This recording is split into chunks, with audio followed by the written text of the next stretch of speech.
नमस्कार दोस्तों, आपका स्वागत है आपके अपने चैनल एशियन साइंस क्लासेज में। आज हम पढ़ेंगे पादप ऊतक प्लांट टिश्यू।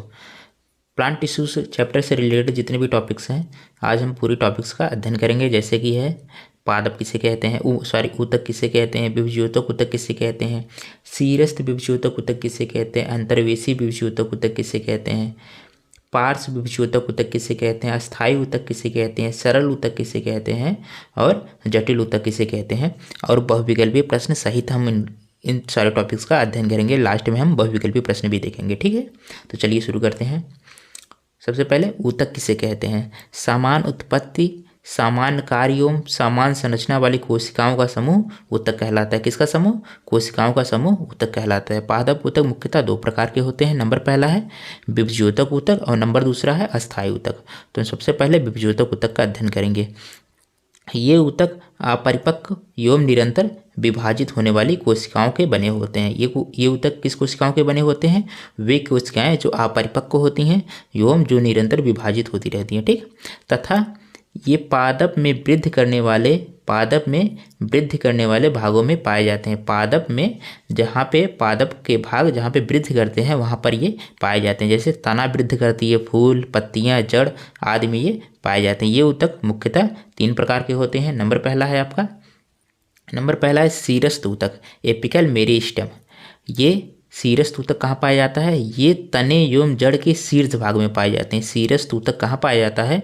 तने में और जड़ के दोनों के शीर्ष भाग में, यानी कि जड़ के एकदम निचले हिस्से में और तने के एकदम ऊपरी हिस्से में ये ऊतक पाए जाते हैं। कौन से ऊतक? शीरस्थ ऊतक। शीरस्थ नाम से ही पता चल रहा है, शीरस्थ यानी कि शीर्ष पर।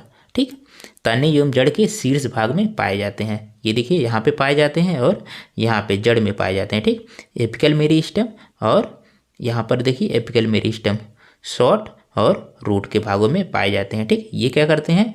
जड़ में वृद्धि करते हैं और ये लंबाई में वृद्धि करती है। ठीक, आगे देखिए नंबर दूसरा है आपका अंतर्वेशी ऊतक, इंटरकैलरी मेरिस्टेम। ठीक, ये ऊतक कहाँ पाए जाते हैं? ये ऊतक पत्ती के आधार बेस एवं टहनी के पर्व यानी कि इंटरनोड के दोनों ओर उपस्थित होते हैं। ये ऊतक पत्ती के आधार और टहनी के नोड इंटरनोड के दोनों ओर उपस्थित होते हैं। ठीक, आगे देखिए तीसरा है आपका पार्श्व ऊतक, लेटरल मेरिस्टेम। ये कहाँ पाया जाता है? ये तने एवं मूल की परिधि में स्थित होते हैं। ये कहाँ पाए जाते हैं? ये तने एवं मूल की परिधि में स्थित होते हैं। ये तने और मूल की परिधि यानी कि उसकी चौड़ाई को बढ़ाते हैं। ठीक, उसकी चौड़ाई यानी कि गोलाई को बढ़ाते हैं, जिससे आपका पेड़ यानी कि पौधा मोटा होता है। ठीक, ये चौड़ाई में वृद्धि करते हैं, चौड़ाई यानी कि परिधि में वृद्धि करते हैं। आगे देखिए नंबर दूसरा है आपका अस्थायी ऊतक। हमने क्या पढ़ा? पहले हमने पढ़ा विभज्योतक पादप ऊतक दो प्रकार के होते हैं। नंबर पहला विभज्योतक ऊतक और नंबर दूसरा अस्थायी ऊतक। और विभज्योतक ऊतक तीन प्रकार के होते हैं। नंबर पहला है आपका शीरस्थ विभज्योतक, नंबर दूसरा अंतर्वेशी विभज्योतक और नंबर तीसरा आपका क्या था?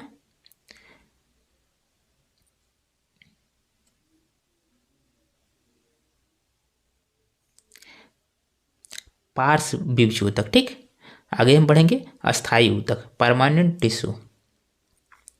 ये ऊतक विभज्योतक ऊतक द्वारा ही बने होते हैं। ये ऊतक किसके द्वारा बनते हैं? विभज्योतक ऊतक द्वारा ही बने होते हैं तथा पादपों के मुख्य कार्यकारी ऊतकों की तरह कार्य करते हैं। इनकी कोशिकाओं में विभाजन की क्षमता नहीं पाई जाती। किसकी कोशिकाओं में? अस्थायी ऊतक की कोशिकाओं में विभाजन की क्षमता नहीं पाई जाती। अस्थायी ऊतक दो प्रकार के होते हैं। ठीक, नंबर पहला सरल ऊतक और नंबर दूसरा जटिल ऊतक। सबसे पहले हम सरल ऊतक का अध्ययन करेंगे। ये ऊतक एक ही प्रकार की कोशिकाओं द्वारा निर्मित होते हैं। कौन सा ऊतक? सरल ऊतक जो है एक ही प्रकार की कोशिकाओं द्वारा निर्मित होते हैं। ये निम्न चार प्रकार के होते हैं। जैसे कि नंबर पहला है आपका मृदोत ऊतक यानी कि पैरेन्काइमा। ठीक, इनका नंबर पहला क्या है? मृदोत ऊतक यानी कि इंग्लिश में पैरेन्काइमा। इनका मुख्य कार्य जल और खाद्य पदार्थों को संचय करना। किसका मुख्य कार्य है? मृदोत ऊतक यानी पैरेन्काइमा का मुख्य कार्य है जल और खाद्य पदार्थों का संचित करना यानी कि इकट्ठा करके रखना। कौन इकट्ठा करके रखता है? पैरेन्काइमा यानी कि मृदोत ऊतक जल और खाद्य पदार्थों को संचित यानी कि इकट्ठा करके रखता है। ठीक, इनकी कोशिकाओं के बीच में बीच अंतरकोशिकीय स्थान काफ़ी विकसित होता है। किनकी कोशिकाओं के बीच में? पैरेन्काइमा ऊतक की कोशिकाओं के बीच में अंतरकोशिकीय स्थान काफ़ी विकसित होता है। ठीक, ये है उसकी संरचना। ये है ट्रांसवर्स सेक्शन, यानी कि ये चौड़ाई में काटा गया है और ये लंबाई में काटा गया है। ठीक, ये है आपका, ये है कोशिकाएं। ठीक, एक कोशिका, दो कोशिका, तीन कोशिका, चार, पाँच, ये है सारी कोशिकाएं। ये कोशिकाओं के सेल वॉल यानी कि कोशिका भित्ति है। ये न्यूक्लियस यानी कि केंद्रक है।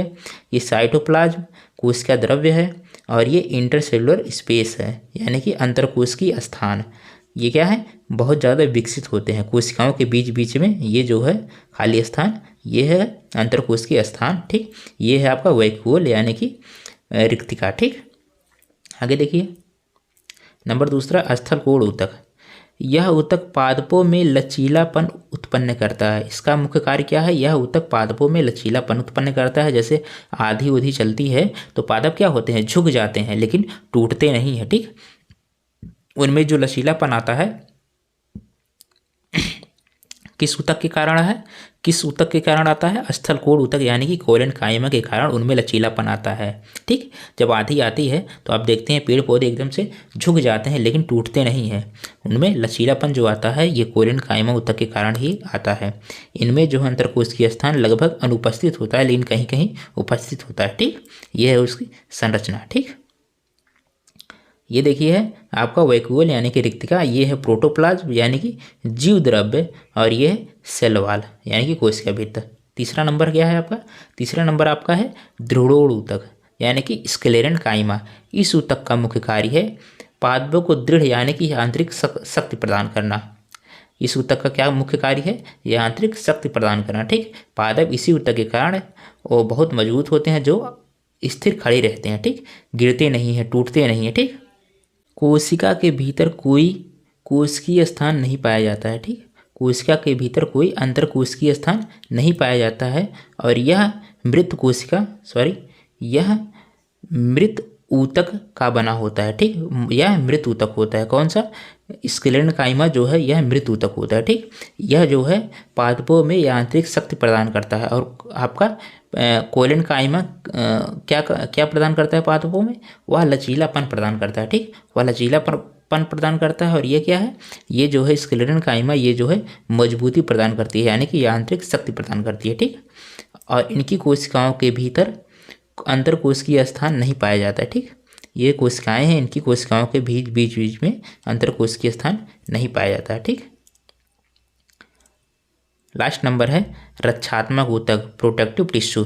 यह ऊतक पादपों की जल की अधिकता और कमी से रक्षा करता है। कौन सा ऊतक? रक्षात्मक ऊतक जो है जल की अधिकता और कमी से रक्षा करता है। उस स्थान जहाँ पर जल की मात्रा एकदम कम होती है, जैसे कि रेगिस्तान में जहाँ पर जल की मात्रा कम होती है, वहाँ पर जब पेड़ पौधे होते हैं वहाँ पे उनकी जल की हानि ना हो। ठीक, ताकि जल की ज़्यादा हानि ना हो, तो यही रक्षात्मक ऊतक जल को बचा के रखता है। ठीक, यही जो है जल की हानि होने से बचाता है, यानी कि जल को रक्षा करता है कि जल की हानि ना हो। ठीक, आगे देखिए नंबर दूसरा है जटिल ऊतक, कॉम्प्लेक्स टिश्यू। यह उसका एक ही यहाँ पे उसका नहीं रहेगा। ये एक से अधिक प्रकार की कोशिकाओं से मिलकर बने होते हैं। कौन? जटिल ऊतक जो है एक से अधिक प्रकार की कोशिकाओं से मिलकर बने होते हैं तथा पादपों में आंतरिक परिवहन के लिए उत्तरदायी होते हैं। जटिल ऊतक जो है एक से अधिक प्रकार की कोशिकाओं से मिलकर बने होते हैं तथा ये पादपों में आंतरिक परिवहन के लिए उत्तरदायी होते हैं। पादपों में जो आंतरिक परिवहन होता है, आवागमन होता है, ये उसका काम करते हैं जटिल ऊतक। ठीक, जटिल ऊतक में नंबर पहला आपका है, जटिल ऊतक दो प्रकार के होते हैं। नंबर पहला है आपका दारू यानी कि जाइलम। ठीक, यह जो है इसका काम क्या है? यह जल संवाहक का कार्य करता है। यह जल संवाहक ऊतक कहलाता है, यानी कि ये जल को मृदा से अवशोषित करता है, यानी कि जल को मिट्टी से अवशोषित करता है और पेड़ पौधों के सभी भागों में पहुंचाता है। कौन? जाइलम ऊतक। जाइलम जो टिश्यू होता है ये जल को मृदा से अवशोषित करता है और पेड़ पौधों के अनेक भागों में पहुंचाता है। ठीक, नंबर दूसरा आपका है पोषवाहक या फ्लोएम। यह पादपों के हरे भागों में निर्मित भोज्य पदार्थों को जो पादप के हरे भाग हैं जहाँ पे भोजन बनता है वहाँ से ये भोजन को लेकर अन्य भागों में पहुँचाता है जहाँ पे भोजन नहीं बन पाता है, जैसे कि जड़ हो गया और तने हो गए जहाँ पे हरे भाग नहीं है, जहाँ पे भोजन नहीं बन पाता, फूल हो गए, ठीक, वहाँ पे ये भोजन को पहुँचाता है कौन, फ्लोएम। ठीक, आगे देखिए बहुविकल्पी आपके प्रश्न है। देखिए नंबर पहला, समान उत्पत्ति और सामान्य कार्य करने वाली कोशिकाओं का समूह कहलाता है। समान उत्पत्ति और सामान्य कार्य को करने वाली कोशिकाओं का समूह क्या कहलाता है, ऊतक कहलाता है। ठीक, समान उत्पत्ति और समान कार्य को करने वाली कोशिकाओं का समूह, किसका समूह, कोशिकाओं का समूह ऊतक कहलाता है। नंबर दूसरा देखिए, निम्नलिखित में से किस ऊतक की कोशिकाओं में विभाजन की क्षमता पाई जाती है, बताइए किस ऊतक की कोशिका में विभाजन की क्षमता पाई जाती है। ए में, बी, सी, डी, किस में पाई जाती है, तो विभज्योतक की ऊतक की कोशिकाओं में विभाजन की क्षमता पाई जाती है। ठीक, नंबर तीसरा, पादपों के किस भाग में सक्रिय कोशिका विभाजन होता है, पादपों के किस भाग में सक्रिय कोशिका विभाजन होता है। ए केवल जड़ों में, बी केवल तनों में, सी केवल पत्तियों में और डी जड़ और तने के शीर्ष पर।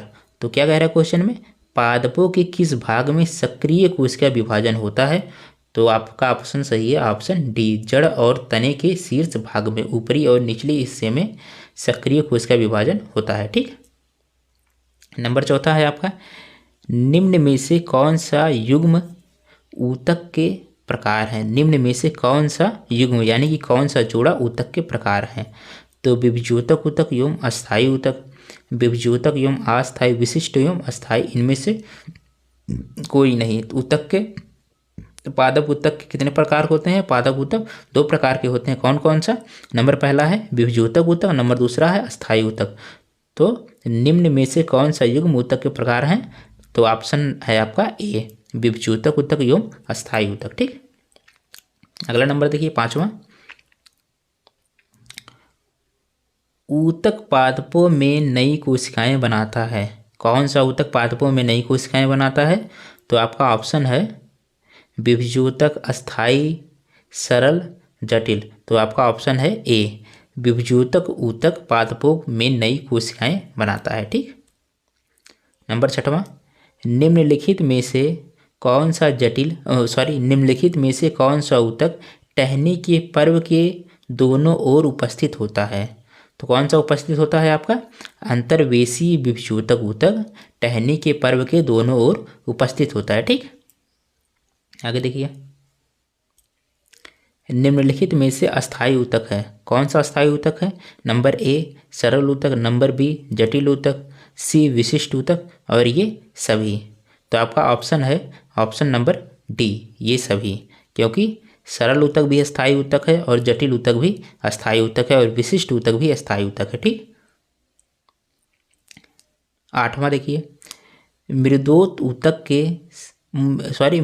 ऊतक ये सभी कोशिकाओं में से डॉट डॉट का एक प्रकार है। मृदोत ऊतक किसका प्रकार है, सभी कोशिकाओं में से किसका प्रकार है, जटिल ऊतक का कि सरल ऊतक का कि दारू या पुष्पवाहक, किसका प्रकार है, मृदोत ऊतक।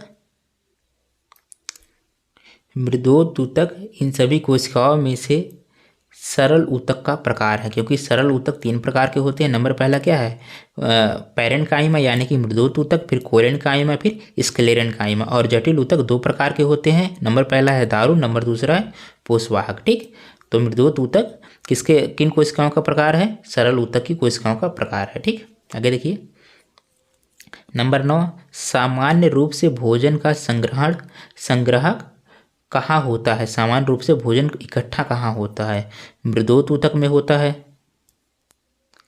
मृदोत ऊतक में होता है, स्थलकोण ऊतक में होता है, दृढ़ोण ऊतक में होता है, कहाँ होता है, तो आपका भोजन का संग्रहण जो है मृदोत ऊतक में होता है, यानी कि पैरेन्काइमा में होता है। और कोलेन्काइमा का मुख्य कार्य क्या है, पादपों में लचीलापन प्रदान करना, और ये जो है दृढ़ोण ऊतक यानी कि स्क्लेरेन्काइमा का मुख्य कार्य है यांत्रिक शक्ति प्रदान करना। ठीक, 10वां देखिए, जीवित एवं यांत्रिक ऊतक है, जो जीवित भी है और यांत्रिक ऊतक भी है। ठीक, तो आपके ऑप्शन है ए मृदोत ऊतक, बी दृढ़ोड़ ऊतक, सी स्थलकोण ऊतक और डी हरित लवक ऊतक। तो आपका ऑप्शन सही है ऑप्शन नंबर सी, स्थलकोण ऊतक। ठीक, ये जीवित भी रहता है और ये आंतरिक शक्ति भी प्रदान करता है, यानी कि लचीलापन प्रदान करता है। ठीक, स्थलकोण ऊतक यानी कि कोलन काइमा। ठीक,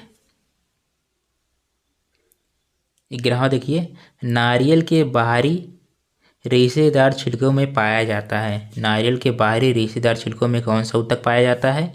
ए दृढ़ोड़ ऊतक, बी मृदोत ऊतक, सी स्थलकोण ऊतक और डी हरित ऊतक। तो नारियल के बाहरी छिलकों में कौन सा ऊतक पाया जाता है? नारियल के बाहरी छिलकों में आपका पाया जाता है दृढ़ोड़ ऊतक यानी कि स्क्लेरन काइमा। ठीक, यानी कि यह ऊतक जो है मृत ऊतक होता है, यही जो है नारियल के बाहरी छिलकों में पाया जाता है। 12वां देखिए, निम्नलिखित में से किसकी कोशिकाएं मृत कोशिकाएं होती है? तो आपके ऑप्शन है ए, बी, सी, डी। तो किसकी कोशिकाएं मृत कोशिकाएं होती है? ऑप्शन नंबर सी, दृढ़ोड़ ऊतक की कोशिकाएं मृत कोशिकाएं होती हैं। ठीक, यही ऊतक जो है नारियल के बाहरी छिलकों में पाया जाता है। कौन सा? कौन सा? दृढ़ोड़ ऊतक ही, यही जो है नारियल के बाहरी छिलकों में पाया जाता है और यही जो है मृत कोशिकाओं का बना होता है। ठीक, 13वां नंबर देखिए, पादपों में जल का संवहन किसके द्वारा होता है? पादपों में जल का संवहन जो है वो किस ऊतक के द्वारा होता है, किसके द्वारा होता है? तो आपका ऑप्शन है नंबर ए, दारू द्वारा, यानी कि जाइलम द्वारा पादपों में जल का संवहन होता है। ठीक, आगे देखिए 14वां क्वेश्चन, खाद्य पदार्थों को स्थानांतरित करने का कार्य किस ऊतक द्वारा किया जाता है? तो आपका ऑप्शन है ए, पोषवाहक द्वारा, बी हरित ऊतक द्वारा, सी मृदोत ऊतक द्वारा और डी दारू द्वारा।